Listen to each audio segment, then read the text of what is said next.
জম্মু কাশ্মীর বিরোধের জের ধরে ভারত ও পাকিস্তানের পারমাণবিক যুদ্ধে তাৎক্ষণিকভাবে প্রায় 12.5 কোটি মানুষের প্রাণহানি ঘটবে। 2019 সালে যুক্তরাষ্ট্র ভিত্তিক এক গবেষণায় এমন ভবিষ্যৎবাণী করা হয়েছিল।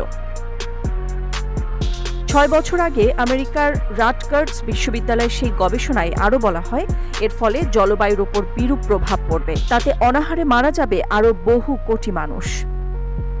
প্রকাশিত প্রতিবেদনে বলা হয়, 2025 সালে দক্ষিণ এশিয়ার পরমাণু শক্তিধর এই দুটি দেশের মাঝে যুদ্ধ লেগে যেতে পারে।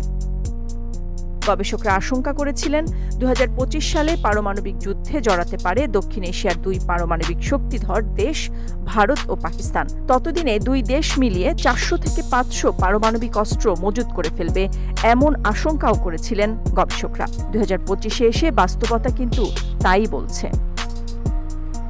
গবেষণায় আরও উঠে আসে, 2019 সালে 9টি দেশের কাছে পারমাণবিক অস্ত্র ছিল।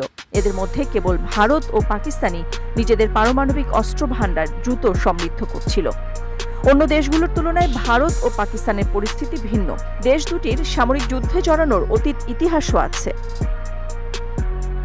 পাক ভারতের এই পারমাণবিক যুদ্ধ ভয়াবহতার দিক থেকে হিরোশিমার সমতুল্য হতে পারে বলেও সতর্ক করে দিয়েছিলেন গবেষকরা। শঙ্কা প্রকাশ করেন, পারমাণবিক যুদ্ধে তাৎক্ষণিক মৃত্যুর পাশাপাশি কালো ধোঁয়ায় আকাশ ছেয়ে যাবে। ফলে খাদ্য উৎপাদন ব্যাহত হবে, যে কারণে যুদ্ধের পর অনাহারে অনেক মানুষের মৃত্যু হবে।